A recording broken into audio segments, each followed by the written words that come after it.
पंजाबी पिता, बंगाली माँ, यानी दो अलग जातियां, दो अलग संस्कृतियां और बीच में एक बच्चा जिसे बहुत जल्दी समझ आ गया था कि जिंदगी आसान नहीं होने वाली है। यानी अरिजीत सिंह 3 साल की उम्र में सुर पकड़ने वाला ये बच्चा 9 साल में क्लासिकल म्यूजिक की स्कॉलरशिप जीतता है, मगर जिंदगी उसे जल्दी बता देती है कि टैलेंट होना काफ़ी नहीं होता। जिसके बाद वो रियलिटी शो में जाता है, वहाँ हारता है, फिर मुंबई आता है, पहचान नहीं मिलती, पैसों की तंगी होती है और एक दौर ऐसा भी आता है जब वो अपने पिता को फ़ोन पर रोते हुए कहता है कुछ नहीं हो रहा है, लेकिन उसे रोती हुई आवाज़ में वो ये भी कहता है कि पापा मैं करूँगा। तुम्हारा जो टैलेंट था ये तो तुमने प्रूव कर दिया। अब तुम वहाँ क्या बनोगे क्या नहीं बनोगे इसका कोई मायने नहीं रखता। नहीं पापा रखता है, कोई रखता है बोलो। नहीं मेरे लिए मायने रखता है। मुझे फेमली बनना है पापा, कैसे भी करके। यही तो तुम्हारे जिंदगी का शुरुआत है, अब इसी में तुम खत्म कर देना चाहते हो। नहीं खत्म नहीं करूंगा मैं, अभी तो शुरुआत है। नहीं स्ट्रगल में जारी रखूंगा। हाँ, अभी बट मतलब फेमली ना बनूंगा तो दुख होगा शायद। यही लड़का आगे चलकर रिश्तों की जंग में भी लड़ता है। एक शादी होती है जो टिक नहीं पाती, निजी जिंदगी बिखरती है, लेकिन वो इसे मीडिया में बेचने नहीं निकलता। बाद में अपनी बचपन की दोस्त कोयल राय से शादी करता है और जिंदगी को दोबारा साधने की कोशिश करता है। और इसी संघर्ष के बीच एक मंच पर अरिजीत सिंह के साथ कुछ ऐसा हुआ जो उनकी भविष्य की लकीरें बदल दी। यानी साल 2005 फेम गुरुकुल नाम का एक रियलिटी शो जो उस वक्त सोनी टीवी पर आता था। शो को होस्ट कर रहे थे जावेद जाफरी और उसी मंच पर जज के तौर पर बैठे थे जावेद अख्तर। जब अरिजीत सिंह ने उस मंच पर गाना गाया तो वहाँ कोई ताली और शोर नहीं मचा, लेकिन जावेद अख्तर ने एक बात नोटिस कर ली, यानी अरिजीत सिंह की आवाज में दिखावा नहीं दर्द था। और उसी मंच पर जावेद अख्तर ने अरिजीत सिंह से कहा कि तुम्हारी आवाज में सच्चाई है, तुम आगे जाओगे, बस वक्त लगेगा। और उस दिन अरिजीत सिंह ने शो में जीता नहीं, लेकिन पहली बार किसी बड़े नाम ने उनके भविष्य पर मोहर लगा दी। आपको जिंदगी में उससे ज्यादा नहीं मिल पाएगा जितना कि आप खुद न समझें कि आप डिजर्व करते हैं।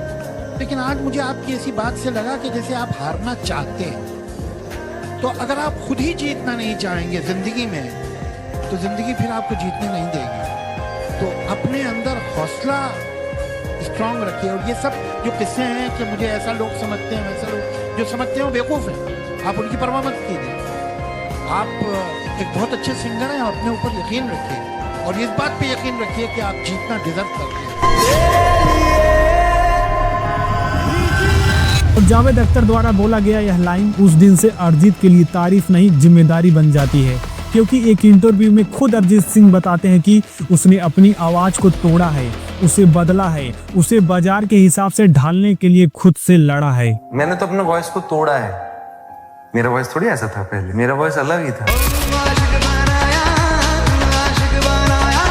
वो वॉइस बैक करने के लिए मुझे 2-3 महीना सब छोड़ देना पड़ेगा। I have to go back to that voice, but people hated that voice. मैं जब पहले वो वॉइस में मैंने गाना शुरू किया था, they didn't like that voice at all.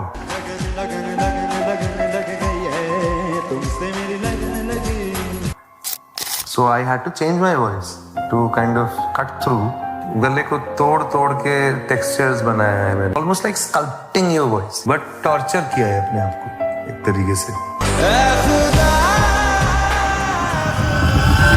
और शायद इसी वजह से जब वो आज गाता है तो उसकी आवाज में सिर्फ सुर नहीं, वो सारा दर्द, वो सारी हार, वो सारी चुप्पी सुनाई देती है जो उसने कभी शब्दों में नहीं कही। और यही वजह है कि अरिजीत सिंह कोई रातों रात बना स्टार नहीं है, वो एक लंबी लड़ाई का नतीजा है, यानी परिवार से, हालात से, रिश्तों से और सबसे ज्यादा खुद से।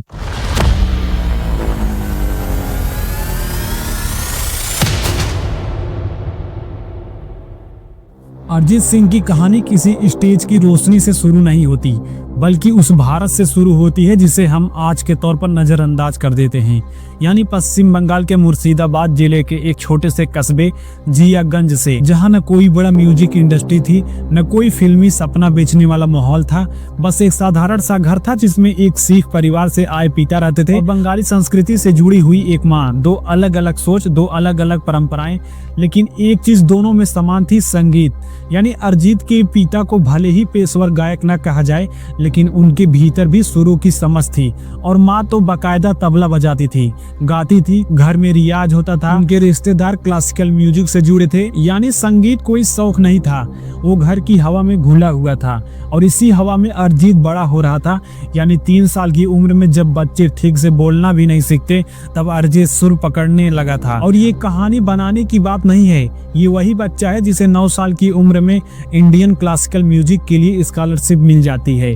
लेकिन ये वही भारत है जहां स्कॉलरशिप मिलना सफलता नहीं होता, वो बस एक इशारा होता है कि रास्ता लंबा है।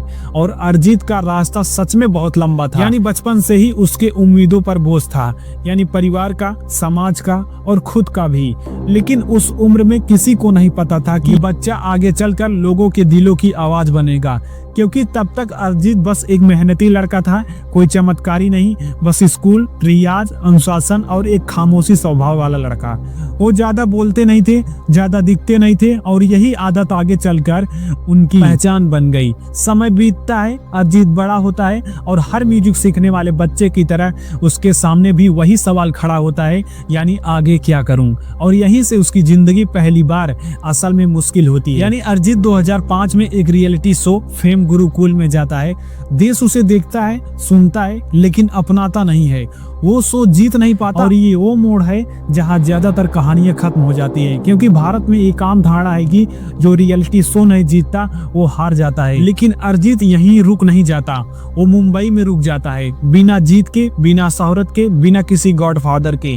और यहीं से शुरू होती है असली लड़ाई, यानी जिसके बाद वो एक स्टूडियो को ज्वाइन करते हैं, जिसमें म्यूजिक प्रोग्रामिंग करते हैं, दूसरों की आवाज को ठीक करते हैं, बैकग्राउंड में काम करते हैं, यानी ऐसे काम जिन पर नाम नहीं मिलता लेकिन अनुभव मिलता है। और वही अरिजीत जिसे आज लोग आवाज का जादूगर कहते हैं, कभी दूसरों के गाने पर ट्यून करता था। और इसी दौर में उसकी निजी जिंदगी भी उथल पुथल से गुजरती है, यानी एक शादी होती है जो ज्यादा समय तक नहीं चल पाती। ये शादी किसी स्टारडम की कहानी नहीं थी, ये उस दौर की कहानी थी जब कैरियर अनिश्चित था, आर्थिक हालात डगमगा रहे थे, और एक इंसान खुद को संभालने की कोशिश कर रहा था। यानी रिश्ता टूटता है, दिल टूटता है, लेकिन अरिजीत इसे मीडिया में नहीं उछालता। वो किसी इंटरव्यू में बैठकर अपने दर्द को कहानी नहीं बनाता, क्योंकि वो जानता था कि अगर कुछ कहना है तो गानों में कहा जाएगा। और इसी बीच एक वक्त ऐसा आता है जब हालात इतने मुश्किल हो जाते हैं कि अरिजीत अपने पिता को फोन पर रोते हुए कहता है कि कुछ समझ नहीं आ रहा है, सफलता नहीं मिल रही है, रास्ता साफ नहीं दिख रहा है।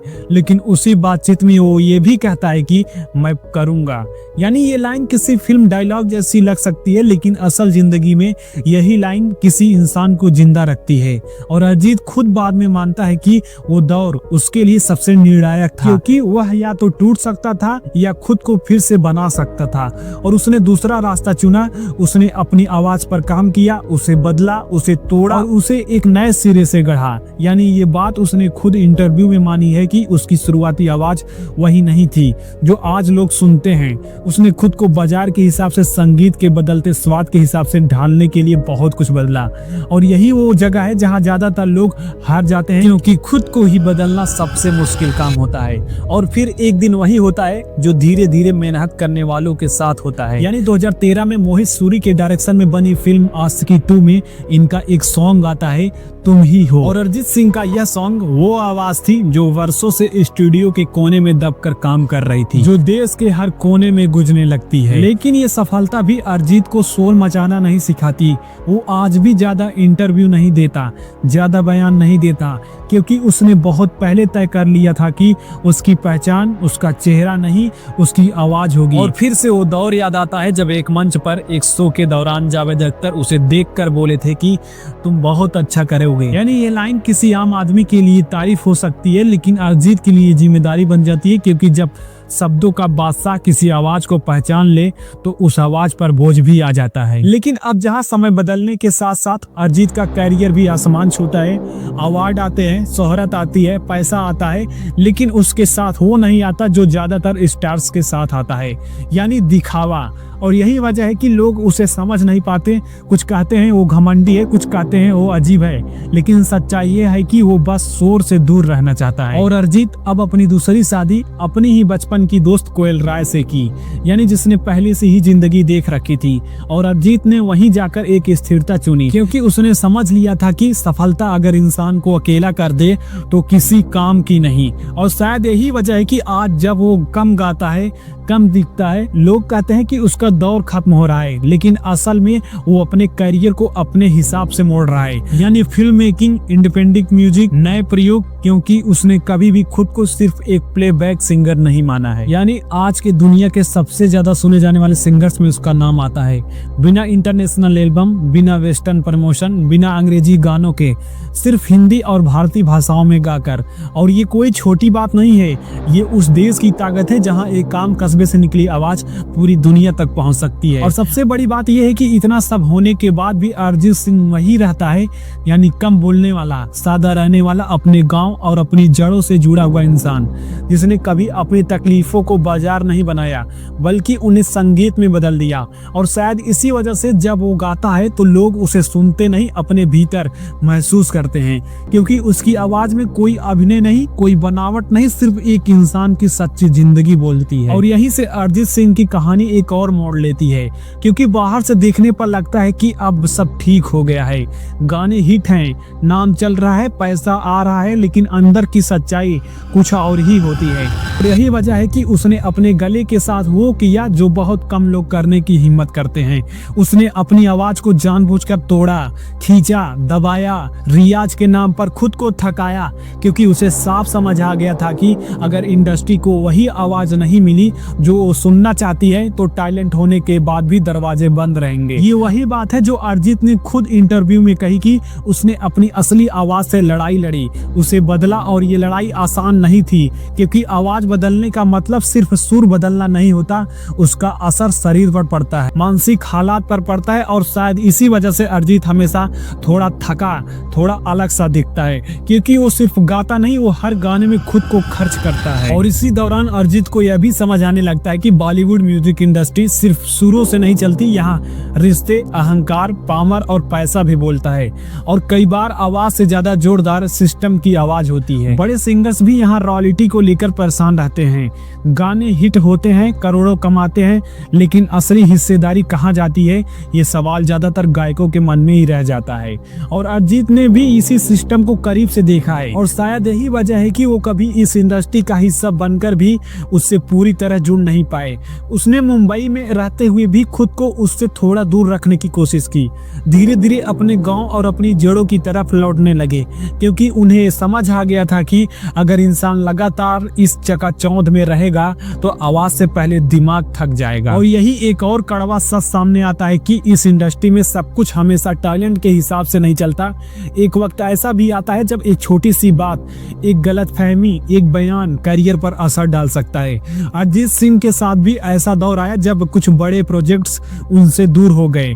और ये किसी एक इंसान के खिलाफ कहानी नहीं है, ये उस सिस्टम की कहानी है जहां सिंगर की हैसियत कई बार बदलती रहती है। और शायद इसी वजह से अरिजीत ने बोलने के बजाय चुप रहना चुना, माफी मांगना चुना, पीछे हटना चुना, क्योंकि उसने बहुत पहले तय कर लिया था कि उसे लड़ाई मंच पर नहीं, माइक के पीछे जीतनी है। यानी इतनी सफलता के बाद भी अरिजीत सिंह का लाइफ स्टाइल नहीं बदलता, क्योंकि वो जानते हैं कि जिस दिन उसने खुद को स्टार मान लिया उसी दिन उनकी आवाज से सच्चाई निकल जाएगी। इसीलिए करोड़ों कमाने के बाद भी वो साधारण कपड़ों में दिखते हैं, स्कूटर पर चलते हैं, अपने गांव में रहते हैं, बच्चों के लिए फ्री कोचिंग जैसी चीजों में हाथ बटाते हैं, लेकिन कभी ढोल नहीं पीटते, क्योंकि उन्हें पता है कि जो चीज शोर मचाकर की जाती है वो अक्सर दिल से नहीं होती। और शायद सबसे बड़ी सच्चाई यही है कि अरिजीत सिंह को जितना लोग शांत समझते हैं वो अंदर से उतना ही गहरा इंसान है। उसने धर्म, जाति, पहचान, इन सबको अपनी आवाज से नीचे रखा। पंजाबी सिख पिता और बंगाली हिंदू माँ से जन्मा ये इंसान किसी एक खांचे में खुद को कभी नहीं बांध पाया। और यही वजह है कि उनकी आवाज किसी एक वर्ग का नहीं लगती, वो हर टूटे हुए इंसान की आवाज लगती है, क्योंकि उसमें किसी एक पहचान का शोर नहीं, इंसान होने की सादगी है। और आज जब लोग कहते हैं कि अरिजीत कम गा रहा है, पीछे हट रहा है, तो असल में वो गलत समझ रहे हैं। वो पीछे नहीं हट रहा है, वो खुद को बचा रहा है, क्योंकि उसने बहुत पहले समझ लिया था कि इस देश में आवाज से ज्यादा खतरनाक चीज है आवाज का इस्तेमाल। और शायद यही वजह है कि अरिजीत सिंह की कहानी सिर्फ एक सिंगर की कहानी नहीं है, ये उस इंसान की कहानी है जिसने शोर में नहीं, खामोशी में अपनी जगह बनाई। और जो आज भी गाता है तो ऐसा लगता है कि जैसे कोई अपना बिना कुछ समझाए है, सीधे दिल की बात कह रहा है। यानी दोस्त सब कुछ मिलाकर यही है कि अरिजीत सिंह कोई रातों रात पैदा हुआ स्टार नहीं था। वो उन रातों का नतीजा है जिनमें नींद से ज्यादा बेचैनी थी। वो उन दिनों का नतीजा है जब रिजेक्शन चुपचाप जेब में रखकर फिर से स्टूडियो पहुंचना पड़ता था। जिस आदमी की आवाज आज करोड़ों दिलों को सुकून दे दी थी, उसी आदमी ने कभी फोन पर अपने पिता से रोते हुए कहा था एक दिन कुछ करूंगा। उसने ट्रॉफी नहीं जीती, उसने वक्त जीता। उसने शोहरत नहीं मांगी, उसने खुद को साबित किया। और यही फर्क है स्टार और कलाकार में। स्टार चमकते हैं, कलाकार जलते हैं। और फ्रेंड्स, अगर इस कहानी में कुछ यूनिक लगा हो और अगर आपको भी लगता हो कि मेहनत का कोई शॉर्टकट नहीं होता, तो इस वीडियो को यहीं मत छोड़िए। इसे लाइक कीजिए, सब्सक्राइब कीजिए, बेल आइकन दबाना ना भूलिए, जिससे नई वीडियो सबसे पहले आप तक। और वीडियो के अंत तक बने रहने के लिए आप सबको बहुत बहुत धन्यवाद। और मिलते हैं फिर से नेक्स्ट वीडियो में। तब तक के लिए आप सबको बाय बाय।